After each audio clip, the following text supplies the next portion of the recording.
Hi. Hello. నమస్తే. ఇక్కడ కొన్ని సోషల్ మీడియాలో నాకు కనిపించిన కొన్ని ప్రచారాలు నిజమేనా? వీళ్ళు చేసే ప్రచారం నిజమేనా? అని కొద్దిగా క్రాస్ చెక్ చేద్దామని, ఫ్యాక్ట్ చెక్ చేద్దామని కొద్దిగా ట్రై చేశాను. ట్రై చేస్తే నాకు 2, 3 దొరికాయి.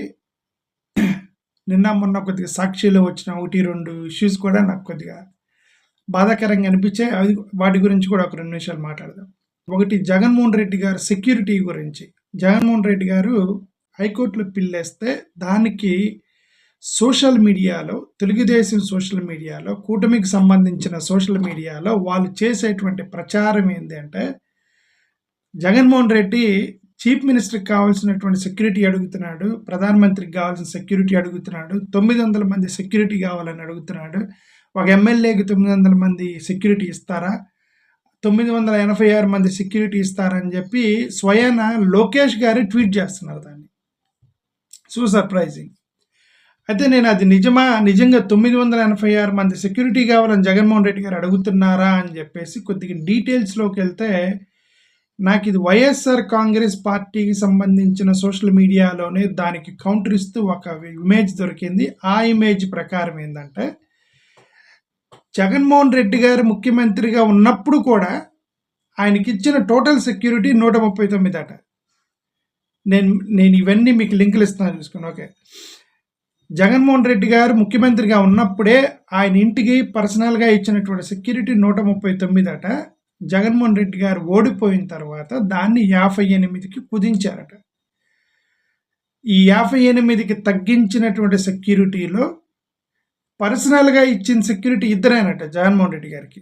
కాబట్టి ఆయన హైథ్రెట్ నేను చాలా రోజుల నుంచి చెప్తున్నా, జగన్మోహన్ రెడ్డి గారు హైథ్రెట్ పర్సనాలిటీ అని.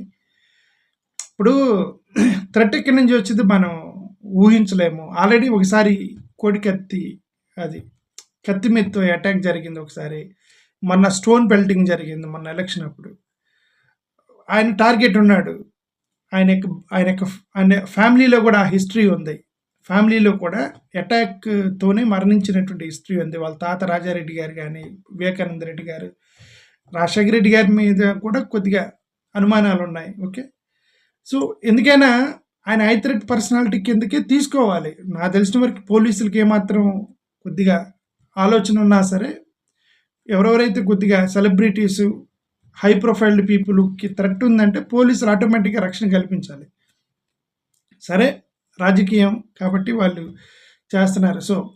సో వీళ్ళు ప్రచారం చేస్తున్నట్టుగా 986 మంది అడిగారనే తప్పు.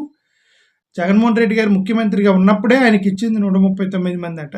దాంట్లో 58 కుదించారట అయిపోయిన తర్వాత.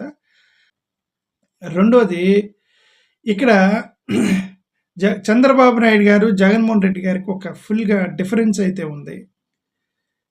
జగన్మోహన్ రెడ్డి గారు ముఖ్యమంత్రి అయిన తర్వాత Telugu Desam, BJP, Janasena, CPI, CPM, బహుజనవాదులు ఎవ్వరూ చూడలే. అందరికీ స్కీములు ఇచ్చుకుంటూ పోయాడు.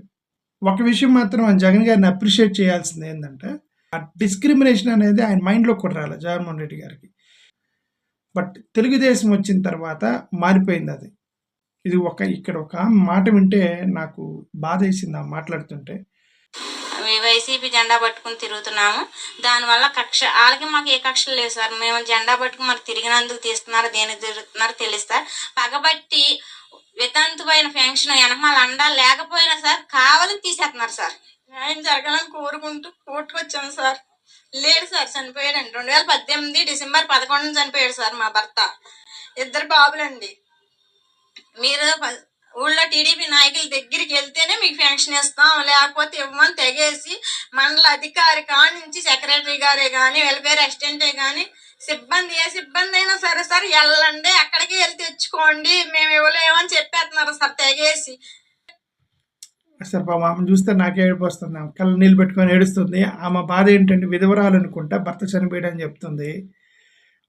విధవరాలు పెన్షన్ అయి ఉండొచ్చు.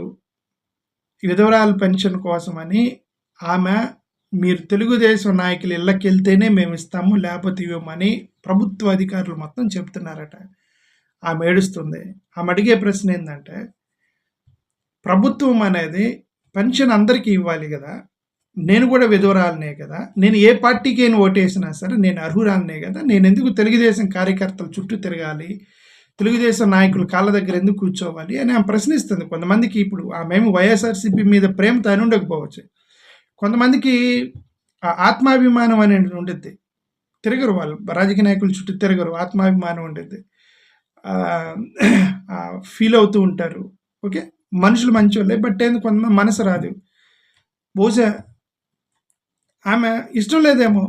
ఇప్పుడు మీరు తెలుగుదేశం నాయకుల దగ్గరికి వెళ్ళి వాళ్ళ కాళ్ళ దగ్గర కూర్చుంటేనే మేము మీకు పెన్షన్ ఇస్తామని చెప్పడం ఎంత దుర్మార్గం, అది ఎంత అన్యాయం అది. So sad.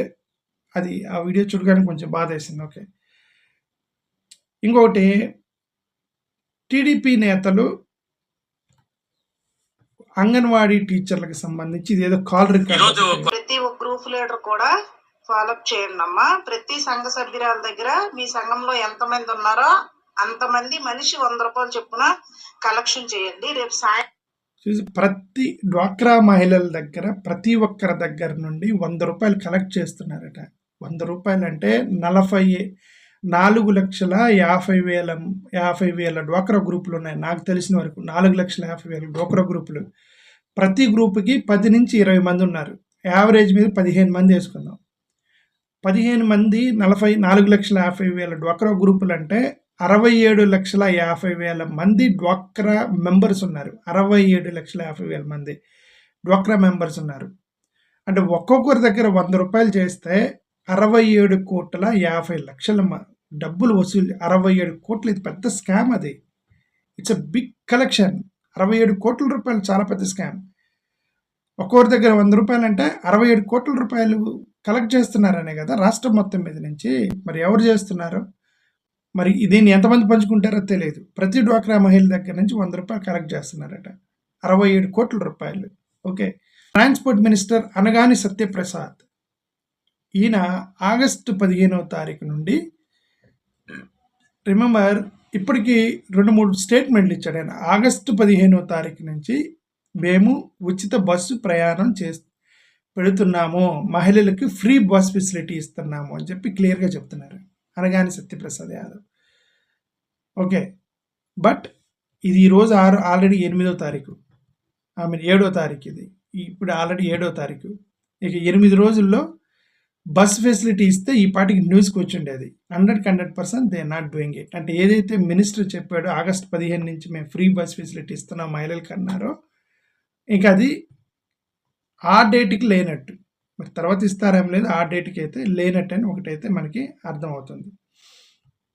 ఇంకొకటి, నేను రీసెంట్గా ఒక వీడియో పెట్టాను. ఆ వీడియో ఏంటంటే, ఒక ముసలాంని ఎత్తుకొని పోతున్నారు పెన్షన్ కోసం అని చెప్పి ఒక వీడియో పెట్టాను. ఆ వీడియో పెట్టాను, అది చీఫ్ మినిస్టర్ గారు సీఎంఓకి అటెన్షన్లోకి వెళ్ళాలనే నేను పెట్టాను. I think they have seen my video. నేను ఆ వీడియో పెట్టిన నెక్స్ట్ డేనే సీఎంఓ వాళ్ళు, చీఫ్ మినిస్టర్స్ ఆఫీస్ వాళ్ళు ఆ అనకాపల్లిలో ముసలాంని ఎత్తుకెళ్ళిన ఆ యొక్క ఇన్సిడెంట్ మీద ఎంక్వైరీ పెట్టారు. ఆ గ్రామంలోకి వీళ్ళు వెళ్ళారు అనమాట. చీఫ్ మినిస్టర్, సీఎంఓ అధికారులు ఆర్డర్ తీసుకొని అక్కడ ఎంఆర్ఓలు వీళ్ళందరూ కలిసి వెళ్ళారు. అక్కడ వెళ్ళి వాళ్ళు తిరిగి వచ్చి చీఫ్ మినిస్టర్కి ఏం రిపోర్ట్ ఇచ్చారంటే, ఈ కొండ ప్రాంతాల్లో ఉన్న కొన్ని ప్రదేశాలకి వైఎస్ఆర్సీపీ ప్రభుత్వంలో ఉన్నప్పుడు కూడా ఇంటికి వెళ్ళి పెన్షన్ ఇవ్వలేదని రిపోర్ట్ ఇచ్చారంట. I'm so surprised. Jaganmohan Reddy గారు ఉన్నప్పుడు వాలంటీర్ వ్యవస్థ ఉంది, అది కొండ ప్రాంతంలో కూడా వాలంటీర్ వ్యవస్థ ఉంది. కొండ ప్రాంతంలో కూడా ఇంటికి వెళ్ళి ఇచ్చారు. ప్రతి 50 ఇళ్ళకు ఒక వాలంటీర్ని ఇచ్చాడు. 50 ఇళ్ళకు ఒక వాలంటీర్. ఆ ఇల్లు కొండ మీద ఉండని, నీళ్ళ కింద ఉండని, వేరెవర్ దే ఆర్, ఆ ఇంటికి వెళ్ళి సర్వ్ చేయాలనేది వాలంటీర్ సిస్టము. మరి వీళ్ళు వచ్చి చీఫ్ మినిస్టర్ ఆఫీస్కి మేము ఆ కొండ మీద ఉన్న వాళ్ళకి గత ప్రభుత్వంలో కూడా బై హ్యాండ్ ఇవ్వలేదట అని వీళ్ళకి రిపోర్ట్ ఇచ్చారట. సరే, ఎనివే చీఫ్ మినిస్టర్ గారు మీరు ఇంటికి వెళ్ళి ఇవ్వండి అని చెప్పారు. That's good thing has done it. But ఆ రిపోర్ట్, అధికారులు ఇచ్చిన రిపోర్ట్, వైఎస్ఆర్సీపీ ప్రభుత్వం ఇంటికి వెళ్ళి ఇవ్వలేదు పెన్షన్ అన్నారు కదా, దాని గురించి నేను మాట్లాడుతున్నా. అది తప్పు అని చెప్తున్నా. ఎందుకంటే ప్రతి 50 ఏళ్ళకు ఒక వాలంటీర్ని పెట్టాడు జగన్మోహన్ రెడ్డి గారి ప్రభుత్వం ఉన్నప్పుడు ఈ యొక్క మత గొడవలకి తప్పున మత గొడవలకి లేపడానికి ముందుండేవాళ్ళు టీడీపీ వాళ్ళు. వాళ్ళు ముఖ్యంగా అచ్చెన్నాయుడు గారు వచ్చి ప్రెస్ మీట్లు పెట్టేవాడు. ఇది ఒక న్యూస్ చూస్తుంటే శ్రీశైలం టెంపుల్‌లో ఒక ఎంప్లాయీ తాగిపోయాడట. డ్రంకెన్ పొజిషన్‌లో ఎళ్లి తాగి శ్రీశైలం టెంపుల్‌లో డ్యూటీకి పోయాడట. అదే జగన్ గారి ప్రభుత్వం అయితే వీళ్ళు ఎంత గొడవ చేసి ఉండేవాళ్ళు. ఆయన క్రిస్టియన్ కాబట్టి ఇది చేశారు అని చెప్పి మత గొడవలు లేపేవాళ్ళుగా. ప్రాంక్ వీడియో ఒకటి వచ్చింది. అప్పుడేమో ప్రాంక్ వీడియో వచ్చింది తిరుపతి టెంపుల్‌లో. ఇప్పుడేమో తాగిపోయాడు శ్రీశైలం టెంపుల్‌లోకి ఫుల్‌గా మందు కొట్టి వెళ్ళాడనమాట ఎంప్లాయీ. దాన్ని బయటకు కూడా రానియల. తెలుగుదేశం వాళ్ళు ప్రెస్ మీట్లు లేవు, ఏమి లేవు, మాటలు లేవేమి. వాళ్ళ ప్రభుత్వంలో వాళ్ళు ఎందుకు మాట్లాడతారు? వాళ్ళ ప్రభుత్వంలో గుడుల్ని ఎలా నడిపినా అది భక్తి. జగన్ గారి ప్రభుత్వంలో ఎంత నిబద్ధతతోటి ఎంత జాగ్రత్తగా గుడులు నడిపినా అది మతం మీద ద్వేషం. భారతదేశంలో మత పిచ్చి అనేది ఎప్పుడైతే పోతుందో ఆ రోజు నుంచి భారతదేశం బాగుపడుద్దని నేను అనుకుంటున్నా. ఇప్పుడు నేను కొన్ని వీడియోలు పెట్టేటప్పుడు కూడా కింద ఒక అతను కంటిన్యూస్గా కామెంట్ చేస్తున్నాడు. రిలీజియన్ బేస్ చేసుకొని. నేను టాపిక్స్ మాట్లాడుతుంటే, సబ్జెక్ట్ మాట్లాడుతుంటే మీ Christian Jagan, Christian Ramesh, Christian అని మతం గురించి నేను దేని గురించి మాట్లాడుతున్నాను? సబ్జెక్ట్ మాట్లాడుతున్నా. నేను మీకు సబ్జెక్ట్ మాట్లాడుతున్నాను భయ్. సబ్జెక్ట్ మాట్లాడుతున్నప్పుడు, సమస్యల గురించి మాట్లాడుతున్నప్పుడు, ప్రజాస్వామ్యంలో ప్రజల క్షేమం గురించి మాట్లాడుతున్నప్పుడు మీరు మతాల కులాల గురించి మాట్లాడటం అన్యాయం కదా. జగన్మోహన్ రెడ్డి గారి ప్రభుత్వంలో పొలాల్లో మీటర్ పెట్టారు కరెంటు కోసం. మేము వస్తే మొత్తం లేపేస్తా ఉన్నారు. వచ్చారు, ఇంతవరకు తీలే, అది మీటర్లు ఎంతవరకు తీలే, రైట్. బట్ కొత్త ప్రపోజల్ ఒకటి పట్టుకొచ్చారు. అదేంటంటే పార్లమెంట్లో ప్రశ్న వేశాడు, వైఎస్ఆర్సీపీలో మీరు పిఎం కుసుమ్ కింద మీరు ఎందుకు ఫండింగ్ ఇవ్వలేదండి. ఆ బీజేపీ అతను పార్లమెంట్లో చెప్పింది ఏంటంటే ఈ పిఎం కుసుమ్ మాకు వద్దన్నారు వైఎస్ఆర్సీపీ వాళ్ళు అని అతను పార్లమెంట్లో చెప్పింది. బట్ నేను అది నిజమా అని చెప్పి నేను ఫ్యాక్ట్ చెక్ చేద్దామని చూస్తే ఇదిగో ఇక్కడ ఉంది, గవర్నమెంట్ 4,000 రూపీస్కి సంబంధించిన కుసుమ్ సంబంధించి 4,000 కోట్ల రూపాయలకు ప్రపోజల్ పంపించారు అని ఇది ఒక న్యూస్ చూసా ఇక్కడ. ఐ థింక్ 2021-22లోనో పంపించారు వీళ్ళు, ప్రపోజల్ పంపించారు. మరి ఆ లేటర్ స్టేజ్లో ఏమైనా విత్డ్రా చేసుకున్నారు నాకు తెలియదు. వాళ్ళు ఎందుకు విత్డ్రా చేసుకుంటారు? సోలార్ సిస్టమ్కి సంబంధించి ఆంధ్రప్రదేశ్ నుంచి ప్రపోజల్ వెళ్ళిందని చెప్పి ఒక న్యూస్ రాశారు. ఓకే, దాన్ని ఆయన సెంట్రల్ గవర్నమెంట్లో పార్లమెంట్లో అసలు వైఎస్ఆర్సీపీ వాళ్ళు మాకు అసలు కుసుమ్ ప్రోగ్రాం వద్దే అని అన్నారని చెప్పి అదొక ప్రచారం చేశారనమాట. ఇంకోటి విశాఖపట్నంలో పక్కన హాకర్స్ ఉంటారు కదా, విశాఖపట్నం ఒక రోడ్లో పక్కన చిన్న చిన్న వ్యాపారాలు చేసుకునేటువంటి చిరు వ్యాపారులు, హాకర్స్. అది ప్రతి నగరంలో కూడా మీరు ఉల్లిపాయలు అమ్ముకునే వాళ్ళు, కూరలు అమ్ముకునే వాళ్ళు, బనానాస్ అమ్ముకునే వాళ్ళు, వాళ్ళందరూ రోడ్డు పక్కన చిన్న తోపుడు బండి పెట్టుకుని అమ్ముకుంటూ ఉంటారు. అది ప్రతి సిటీలో ఉండిద్ది. అది హైదరాబాద్లో ఉంది, బాంబేలో ఉంది, ఢిల్లీలో ఉంది. అలాగే విశాఖపట్నంలో ఒక గల్లీలో ఈ హాకర్స్ ఆ పక్కనున్న వాళ్ళు మొత్తాన్ని ఖాళీ చేయించండి అని జనసేన అతను ఎవరో కోర్టుకి వెళ్ళారట. ఇది so surprise. N attempt by the GVMC Town Planning Department on Sunday to remove hackers from Pithapuram colony adjacent to national highway. ఇది కంప్లైంట్ చేసింది Janasena corporator Murthy Yadav. File a petition అని హైకోర్టు అట. Fruit sellers, bananas,